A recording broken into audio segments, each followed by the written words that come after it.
नमस्कार विद्यार्थी मित्रांनो, तुमचं स्वागत आहे PYQ कृषी सेवक सहाय्यक कृषी अधिकारी चौथ्या दिवसामध्ये.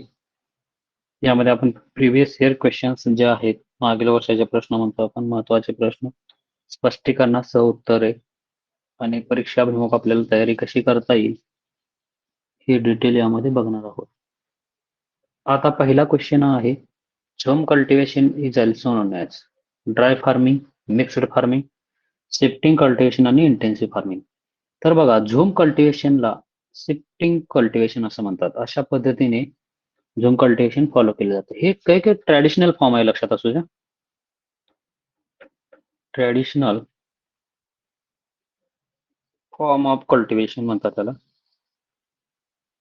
जनरली हे कुठं करतात, तर जो नॉर्थ ईस्टर्न इंडिया आहे, नॉर्दर्न ईस्टर्न इंडिया आहे, त्या भागामध्ये हे फॉलो केलं जातं. यामध्ये काय केलं जातं बघा, नक्की झूम कल्टिवेशन तुम्ही शिफ्टिंग कल्टिवेशन ऐकलं असेल. यामध्ये जे व्हेजिटेशन असेल, सपोज हे व्हेजिटेशन आहे, त्याला क्लिअर केलं जातं जमिनीपासून. म्हणजे व्हेजिटेशन रिमूव्ह केलं जातं. Vegetation removed from ground surface. जमिनीपासून काय केलं जातं, व्हेजिटेशन रिमूव्ह केलं जातं, त्या ठिकाणी शेती केली जाते अशा पद्धतीने. म्हणजे जे झाडं आहेत, वृक्ष वगैरे तोडले जातात आणि त्या ठिकाणी कल्टिवेशन केलं जातं. तिथली फर्टिलिटी कमी झाली की परत ती जागा मोकळी सोडली जाते आणि दुसऱ्या ठिकाणी परत कल्टिवेशन केलं जातं. म्हणजे त्याला लँड रोटेशन असं म्हणतात, लक्षात ठेवा. लँड रोटेशन म्हणजे या ठिकाणी लँडचं रोटेशन करतात, म्हणजे जमीनच प्रत्येक वेळा बदलतात. Land rotation. त्यावरून तुम्हाला अजून एक माहित पाहिजे, लँड रोटेशन जर सांगितलं तर क्रॉप रोटेशन असतं. आता हे दोन्हीमध्ये कन्फ्युज व्हायचं नाही. Crop rotation means what? Succession of crop after one. म्हणजे आपण काय करतो, सक्सेशन ऑफ क्रॉप म्हणजे एक क्रॉप झालं की दुसरं क्रॉप लावतो, त्याला आपण क्रॉप रोटेशन. आणि एक जमीन झाली की दुसरी जमीन आपण यूज करतो कल्टिवेशनसाठी, त्याला आपण लँड रोटेशन असं म्हणतो. हे माहिती असू द्या. त्यानंतर आहे आता bright red colour on pesticide label indicates. आता आपल्याला 3-4 कलर आहेत. सॉरी, या अगोदर महत्वाचं आहे. आता ऑप्शनचा स्टडी राहिला आपला. शिफ्टिंग कल्टिवेशन बघितलं आपण, ड्राय फार्मिंग वगैरे बघायचं राहून गेलं. आता ड्राय फार्मिंग म्हणजे काय? ज्या ठिकाणी लेस देन 750 मिलीमीटर रेनफॉल असतो पर एनम, म्हणजे एका वर्षामध्ये 750 पेक्षा कमी पाऊस पडतो, त्या ठिकाणी लो रेनफॉल एरिया असतो. लो रेनफॉल एरिया, त्या लो रेनफॉल एरियामध्ये कल्टिवेशन केलं जातं. त्याला आपण सॉइल मॉइश्चर कन्झर्वेशन सुद्धा तिथं गरजेचं असतं. Soil moisture conservation. Okay, dry farming झालं. आता ड्रायलँड फार्मिंग एक आहे त्याच्या रिलेटेड. हे 750 ते 1150 मिलीमीटर रेनफॉल पर इयर किंवा पर एनम असतो, त्याला आपण ड्रायलँड फार्मिंग. हे झालं ड्रायलँड फार्मिंग. नंतर असतं रेनफेड फार्मिंग, जे पावसावरती पूर्णतः आधारित फार्मिंग केलं जातं. Rainfed farming. तर हे रेनफेड फार्मिंग मध्ये काय आहे, 1150 mm पेक्षा जास्त पर इयर इथं पाऊस असतो, माहितीसाठी असू द्या. ओके. पुढचं आहे मिक्सड फार्मिंग. आता मिक्सड क्रॉपिंग वेगळं आणि मिक्सड फार्मिंग वेगळं. पूर्ण कन्सेप्ट क्लिअर करून घ्या. बघा, आता मिक्सड फार्मिंग पहिला बघू आपण. मिक्सड फार्मिंग म्हणजेच काय, या ठिकाणी कॉम्बिनेशन केलं जातं फार्मिंग सिस्टीमचं. कंबायनिंग किंवा कॉम्बिनेशन ऑफ फार्मिंग सिस्टीम कोणकोणत्या?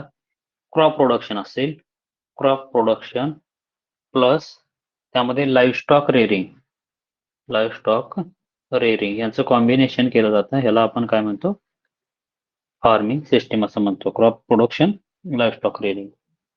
सेम फार्मवरती, हे महत्वाचं शब्द आहे शेवटी, सेम फार्मवरती, एकाच फार्मवरती. आणि मिक्स्ड क्रॉपिंग म्हणजे काय, cultivation of 2 or more crops, 2 किंवा 2 पेक्षा जास्त क्रॉप्सचं काय केलं जातं, कल्टिवेशन केलं जातं. Cultivation of 2 or more crops on same piece of land, एकाच लँडवरती, same piece of land, without row arrangement किंवा विदाउट रो अरेंजमेंट किंवा डिस्टिंक्ट रो अरेंजमेंट पॅटर्न. कोणत्याही प्रकारचं अरेंजमेंट नसतं, लक्षात असू द्या. त्याला आपण मिक्स्ड क्रॉपिंग म्हणतोय, मिक्स्ड क्रॉपिंग. Mixed cropping. आणि इंटरक्रॉपिंग काय असतं?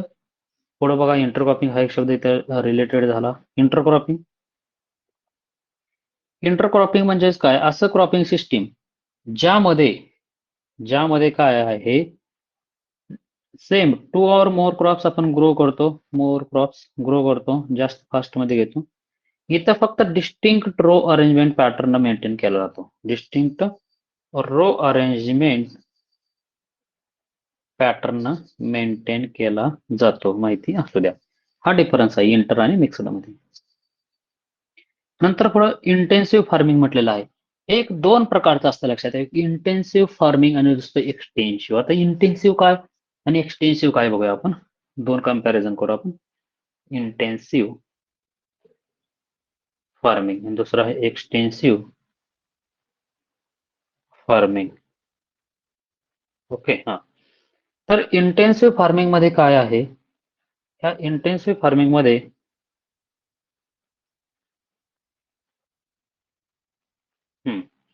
या इंटेन्सिव्ह फार्मिंग मध्ये काय केलं जातं? जे इनपुट्स आहेत हे हाय असतात, लक्षात ठेवा. हाय इनपुट्स यूज केले जातात. मग सीड्स असतील, फर्टिलायझर असतील, लेबर्स असतील. ओके. आणि इंटेन्सिव्ह म्हणजे लँड एरिया हा कमी असतो, लक्षात ठेवा. पर युनिट लँड एरियाच्या कम्पेअर मध्ये हाय इनपुट इथे इन्व्हेस्ट केले जातात, तेव्हा आपण वापरत असतो. आणि हाय प्रोडक्शन पर युनिट एरिया घेत असतो. बघा काय काय लक्षात ठेवायचं. पर युनिट एरिया आपलं काय, हाय इनपुट्स आणि हाय प्रोडक्शन हा इंटेन्सिव्ह फार्मिंगचा मुद्दा आहे. एक्सटेन्सिव्ह फार्मिंग मध्ये लो इनपुट्स असतात, low input per unit area, आणि त्या कम्पेअर मध्ये प्रोडक्शन सुद्धा तिथं कसं असतं, लो असतं, माहिती असू द्या. पर युनिट एरिया हे तुम्हाला क्लिअर असणं गरजेचं आहे.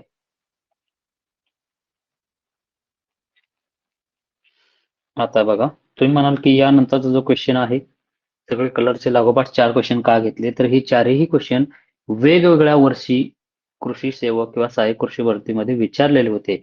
त्यामुळं वेळ लागू द्या, सगळे क्वेश्चन आपण या ठिकाणी कव्हर करणार आहोत. त्या bright red colour on pesticide level indicates काय आहे? Moderately toxic, slightly toxic, highly toxic आणि एक्स्ट्रीमली टॉक्सिक. तर हे एक्स्ट्रीमली टॉक्सिक आहे, लक्षात ठेवा. आता पुढचा क्वेश्चन पण याच्या रिलेटेडच आहे, त्यामुळे आपण क्वेश्चन घेतो आणि शेवटी तुम्हाला ट्रिक सांगतो. ब्राईट रेड कलर काय आहे? Extremely toxic. नंतर येलो, जो ब्राईट येलो कलर आहे तो काय इंडिकेट करतो? तो हायली टॉक्सिक आहे, लक्षात ठेवा. Highly toxic. बघा आपण रेड बघितला, तो एक्स्ट्रीमली, हा हायली येलो. त्यानंतर आहे ब्ल्यू. ब्ल्यू कलर काय असणार आहे? तर हा मॉडरेटली टॉक्सिक आहे, लक्षात ठेवा. हा इंडिकेट काय करतो लेवलवरती? Moderately toxic. आणि शेवटी आहे ग्रीन. हा ग्रीन कलर जो आहे, ब्राईट ग्रीन कलर पेस्टिसाइडवरचा, हा इंडिकेट काय करतो? तर स्लाइटली किंवा लेस टॉक्सिक म्हणून इंडिकेट करतो. स्लाइटली किंवा लेस, लक्षात ठेवा. रेड, येलो, ब्ल्यू आणि ग्रीन. याला आपण RYBG असं लक्षात ठेवायचं, कळालं? RYBG म्हणायचं. RYBG. इकडे काय म्हणायचं मग? एक्स्ट्रीमली टॉक्सिक, नंतर ना हायली टॉक्सिक, मॉडरेटली टॉक्सिक आणि शेवटी स्लाइटली टॉक्सिक. हे बघा, चारही क्वेश्चन तुम्हाला लक्षात राहून जातील. टॉक्सिक इथं ऍड करूया आपण. समजलं? बघा, RYBG. RYBG म्हणजे आर म्हणजे रेड, येलो, ब्ल्यू आणि last one green.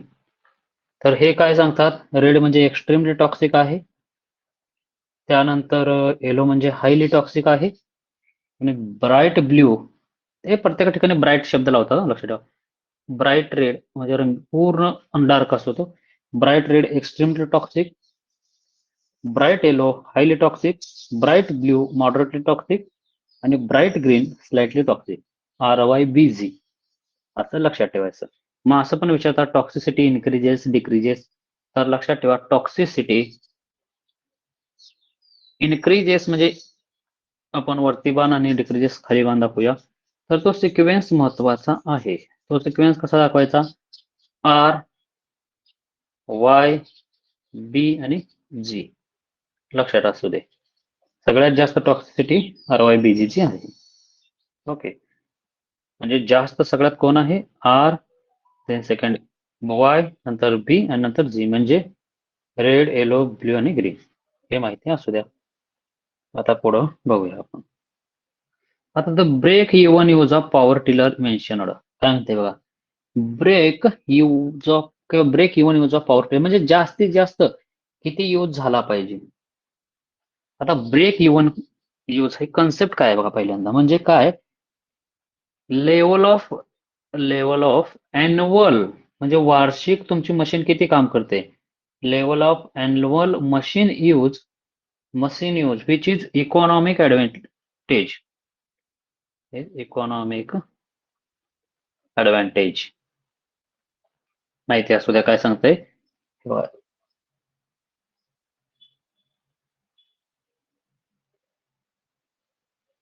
Of using machine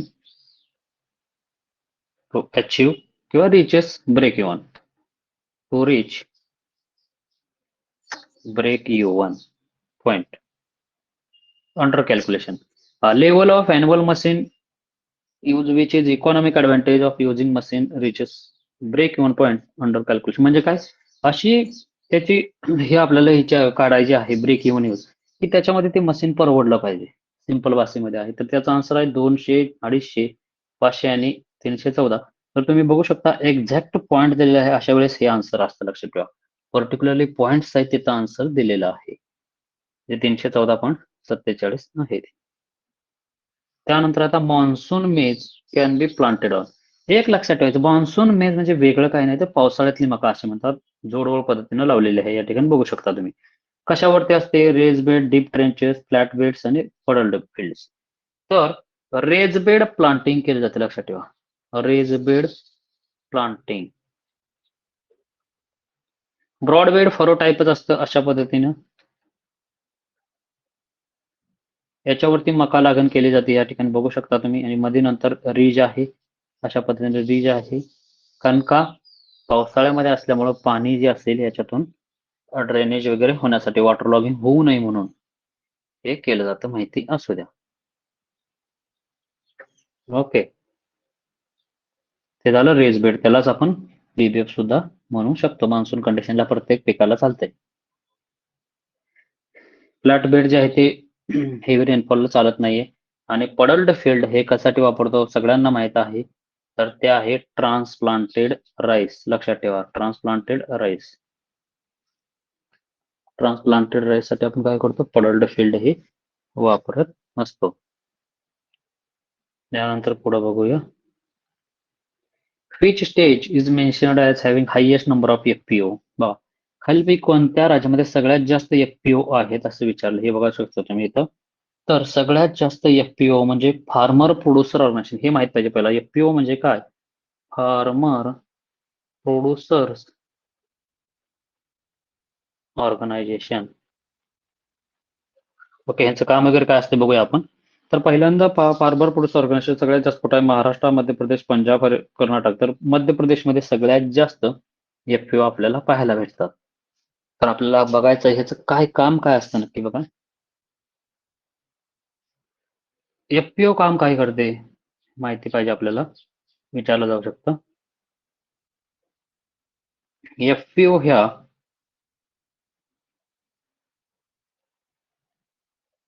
generally इनपुटचं प्रोक्युरमेंट. बघा, फर्स्ट वन बघा, इनपुट प्रोक्युरमेंट म्हणजे विकत घेण्याचं काम करतात. Input procurement. त्यानंतर आहे प्रोडक्शन इफिशियन्सी. प्रोडक्शन इफिशियन्सी, इनपुटचं प्रोक्युरमेंट करते, production efficiency. Then aggregation of produce, aggregation of produce. त्यानंतर मार्केटिंग सुद्धा करते FPO, मार्केटिंग. त्यानंतर बार्गेनिंग पॉवर सुद्धा असते FPO कडे, बार्गेनिंग पॉवर. हे तुम्हाला विचारलं जाऊ शकतं म्हणून सांगतोय. आणि एक्झाम काय होतं, ऍक्सेस होतो आपल्याला, access to market and services. Market and services. तर हे जनरली काय FPO ची कामं आहेत. माहिती असू द्या तुम्हाला. इनपुट प्रोक्युरमेंट करते, प्रोडक्शन इफिशियन्सी, त्यात ॲग्रिगेशन ऑफ प्रोडक्ट्स आहे, मार्केटिंग आहे, बार्गेनिंग पॉवर असते त्याच्याकडे. इथे सगळे शेतकरी एकत्र आले असतात आणि मार्केट अँड सर्व्हिसेसला ऍक्सेस असतो. सगळ्यात जास्त उपयोग कुठं आहे? मध्य प्रदेशमध्ये. माहिती असू द्या. नंतर आहे which soil is characterise having less organic matter and more ferrous. तुम्हाला काल सांगितलं होतं मी, जो 2019चा पेपर आहे गट क, म्हणजे ग्रुप सी म्हणतो आपण, त्याच्यामध्ये ऍग्रिकल्चरचे काही क्वेश्चन विचारले होते. त्यामध्ये तुम्हाला डिटेल्स सांगितलं होतं बघा. ब्लॅक सॉइल, एल्युवियल, लॅटराइट आणि पीटी. तर ह्याच्यामध्ये लॅटरॅटिक सॉइल मध्ये जास्त प्रमाणात तेरस असतो, त्यामुळेच त्याला रेड कलर आलेला असतो. हे असं का होतं? तर बघा, लॅटरॅटिक सॉइल डेव्हलप का होते? एक तरी त्या ठिकाणी हाय रेनफॉल, म्हणजे पाऊस जास्त असतो, हाय रेनफॉल, पाऊस जास्त आहे, अँड इंटेन्स वेदरिंग, वेदरिंग सुद्धा त्या ठिकाणी जास्त आहे. लक्षात ठेवा. काय काय? हाय रेनफॉल आणि इंटेन्स वेदरिंग. हाय रेनफॉल आणि इंटेन्स वेदरिंग यामुळं काय होतं? त्या ठिकाणी लिचिंग होतंय. लिचिंग होतं, लक्षात ठेवा. लिचिंग म्हणजे जे सिलिका बेस वगैरे जे असतात ते लिच आउट होतात, रिमूव्ह होतात. त्याला लिचिंग म्हणतो. जे फेरस म्हणजे ऑक्साइड्स ऑफ फेरस आणि अल्युमिनियम म्हणतो आपण, त्याला सेस्की ऑक्साइड्स म्हणतो. काल सांगितलं होतं. फेरस आणि अल्युमिनियम हे जनरली तिथं असोसिएट झालेले असतात, कारण ते लेस मोबाईल आहेत, ते लीच आउट होत नाहीत. लक्षात ठेवा, लेस मोबाईल आहेत ते. बाकीचे साल्ट्स लीच आउट होतात, पण हे लेस मोबाईल आहेत. फेरस आणि अल्युमिनियम, ज्या सेस्की ऑक्साइड्स म्हणतात त्यांना oxides of aluminium and ferrous. तर त्या ठिकाणी आपल्याला ते पाहायला भेटतं. आता ब्लॅक सॉइल काय परत सांगत नाही. ब्लॅक सॉइल राईस वगैरे ग्रो केला जातो. कॉटन सगळ्यात जास्त ग्रो केला जातो, त्याला रेगरू मृदा वगैरे म्हणतात जनरली. आणि then second one is alluvial soil. Highest part जो आहे रिव्हर बेसिन असेल किंवा टेक्स्चर त्याचा चांगला असतो, फर्टिलिटी सुद्धा चांगली असते, आणि जवळपास 40 ते 45% एरिया हा ॲल्युएल सॉइलनं व्यापलेला आहे. त्यानंतर लॅटराइटिक पाहिलं, आता पीटी मार्शी सॉइल वगैरे तुम्ही ऐकले असेल. ज्या सॉइलमध्ये ऑर्गॅनिक मॅटर जास्त असतो, हाय ऑर्गॅनिक मॅटर, लक्षात ठेवा, हाय ऑर्गॅनिक मॅटर यामध्ये पाहायला भेटतो आपल्याला. And then last one question, that is a NITI Aayog was established in. कालच्याच question मध्ये कव्हर केलं होतं. 2012, 13, 14 आणि 15चा आन्सर 15 आहे. डिटेल मध्ये तुम्हाला सांगितलं. नीती आयोग काय आहे त्याचा फुल फॉर्म बघूया. फुल फॉर्म खूप वेळा विचारलेला आहे. नीती, तर नॅशनल इन्स्टिट्यूट नाही, लक्षात ठेवा. तर इन्स्टिट्यूशन आहे, इन्स्टिट्यूशन फॉर ट्रान्सफॉर्मिंग इंडिया.